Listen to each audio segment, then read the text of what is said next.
kembali lagi bersama dengan Cikucu di Sunday School hari ini.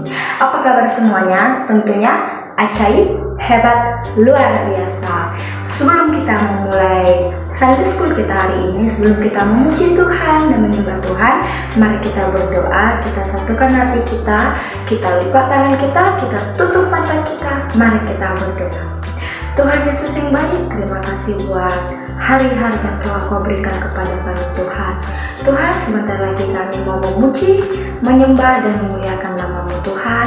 Berikan kami hati yang tenang Tuhan, supaya kami bisa memuliakan nama-Mu dengan baik Yesus. Terima doa dan permohonan kami Tuhan, di dalam nama-Mu Tuhan Yesus Kristus kami berdoa. Sama-sama kita katakan, amin.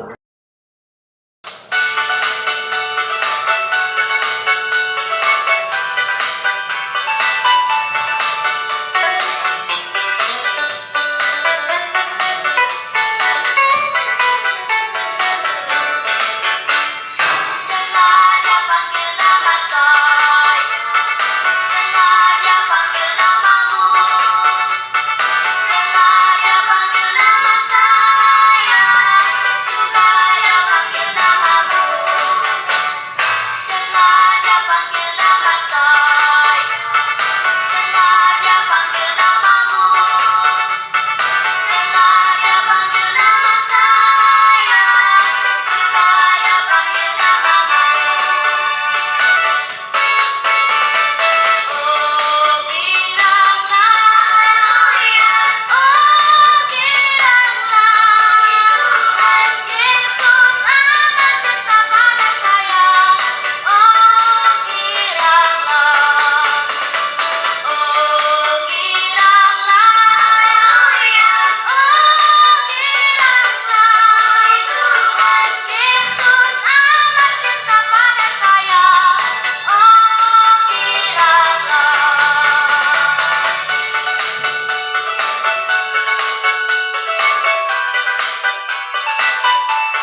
Adik-adik, Cikgu akan bawa kita dalam firman Tuhan yang bertajuk Allah bertindak melalui kita.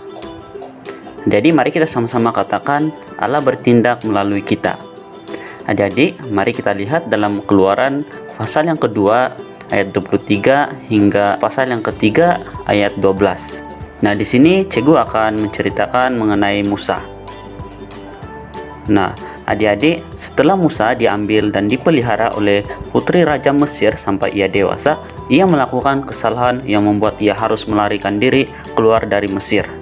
Musa sampai di tanah Midian dan menetap di sana. Ia juga menikah dengan Zipora, anak Yetro, yaitu Rehuel, imam di Midian. Hidupnya tenang sebagai seorang gembala jauh dari Firaun, Raja Mesir yang ingin membunuhnya.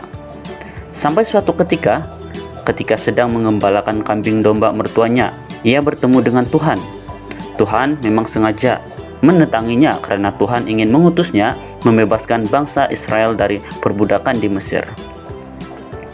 Tuhan mendengar keluhan umat Israel yang berseru-seru kepadanya, dan tentunya Musa juga sudah pernah melihat sendiri penderitaan yang dialami oleh bangsanya itu, dan Tuhan ingin ia kembali ke tempat dari mana ia melarikan diri. Pilihan Tuhan atas diri Musa untuk membebaskan umat Israel tentunya sesuatu yang istimewa. Tapi bukan berarti bahwa Musa sangat hebat atau lebih mampu dari orang Israel lainnya. Hal itu nampak dari percakapan Musa dengan Tuhan, di mana ia berusaha untuk menolak perintah Tuhan itu. Walaupun Musa pernah hidup di istana Firaun, tetapi bukan berarti ia adalah seorang yang punya kemampuan yang luar biasa untuk menghadapi orang Mesir, apalagi Firaun. Di lain pihak, bisa juga umat Israel juga tidak suka kepadanya karena selama ini ia menikmati hidup yang menyenangkan di istana raja, sementara saudara-saudara sebangsanya menderita. Hal ini mungkin menjadi masalah pertama yang mengganjal di hati Musa. Pergi ke Mesir sama saja dengan menyerahkan diri ke tangan musuh yang ingin membunuhnya. Selain itu, jika membaca secara lengkap perbincangan Musa dengan Tuhan, nampak bahwa Musa punya banyak kekurangan yang secara manusia tidak memungkinkan ia untuk memimpin sebuah bangsa yang besar. Tapi, hal yang menguatkan Musa adalah Tuhan menjanjikan penyertaan kepadanya dan ia mengenal Tuhan yang berjanji itu. Karena itu, Musa bersedia untuk diutus dengan segala kekurangan yang ada pada dirinya. Adik-adik, untuk pelajaran daripada kisah ini adalah sangat menarik. Beberapa hal menarik dapat direnungkan dan diajarkan kepada adik-adik dari kisah pengutusan Musa ini. Hal yang pertama adalah yaitu sebagaimana Israel yang saat itu berseru meminta pertolongan Tuhan, saat ini juga banyak orang yang menderita yang berseru memohon pertolongan kepada Tuhan, dan Tuhan tentu mendengarnya. Karena itu, sebagaimana Musa bersedia untuk diutus Tuhan menolong bangsa Israel, kita juga harus bersedia diutus Tuhan untuk menolong orang yang membutuhkan pertolongan. Tuhan bertindak melalui kita, orang-orang percaya. Jika Musa menyadari kekurangannya namun mau diutus oleh Tuhan karena percaya akan janji penyertaannya, demikian juga kita ya. Jadi sepatutnya kita sadar bahwa kita tidak sempurna dan tidak punya semua hal yang lebih. Tetapi jika kita percaya bahwa Tuhan akan menyertai dan menolong kita untuk menolong orang lain, kita akan dimampukan. Banyak hal boleh kita lakukan untuk membantu atau meringankan kesulitan yang dialami oleh orang lain. Kita tidak perlu melakukan hal besar, tetapi mulailah dengan hal-hal kecil dalam diri kita maupun di lingkungan sekitar kita yang kiranya membantu. Anak-anak boleh mulai dengan membagikan uang belanjaan untuk dapat disumbangkan, atau lebih sederhana dengan memisahkan sampah dengan baik, sehingga membantu yang biasa mencari sampah plastik di sekitar rumah kita. Dengan hal kecil seperti itu, anak-anak sudah belajar membantu orang lain. Kelak, anak-anak akan terbiasa melakukan hal-hal yang lebih besar untuk membantu orang lain. Nah, jadi sebagai kesimpulan, mari kita pelajari kehendak Tuhan dalam kehidupan kita. Mari kita lihat ayat hafalan untuk minggu ini. Mari kita buka dalam Roma pasal 8 ayat 28. Mari kita baca bersama ya. Kita tahu sekarang bahwa Allah turut bekerja dalam segala sesuatu untuk mendatangkan kebaikan bagi mereka yang mengasihi Dia, yaitu bagi mereka yang terpanggil sesuai dengan rencana Allah. Adik-adik, jangan lupa untuk hafal, ingat ayat hafalan ini ya. Baik adik-adik, kita sudah di penghujung ibadah. Mari kita menutup ibadah hari ini. Mari kita berdoa, kita minta urapan dari Tuhan atas apa yang kita pelajari hari ini. Bapa di surga, kami sangat bersyukur pada hari ini kami dapat memuji, menyembah, dan juga mendengar firman-Mu mengenai Musa ya Tuhan. Tuhan, ajari kami supaya kami itu dapat membantu orang yang lain, kami itu dapat mengetahui rencana-Mu dalam hidup kami Tuhan, dan mengetahui apa kehendak Engkau dalam hidup kami Tuhan. Tuhan, pakai kami di mana saja kami berada sebagai anak-anak-Mu. Ini doa dan permohonan kami, dalam nama Tuhan Yesus kami berdoa, sama-sama kita katakan amin. Baik adik-adik, kita jumpa minggu hadapan. Tuhan Yesus memberkati.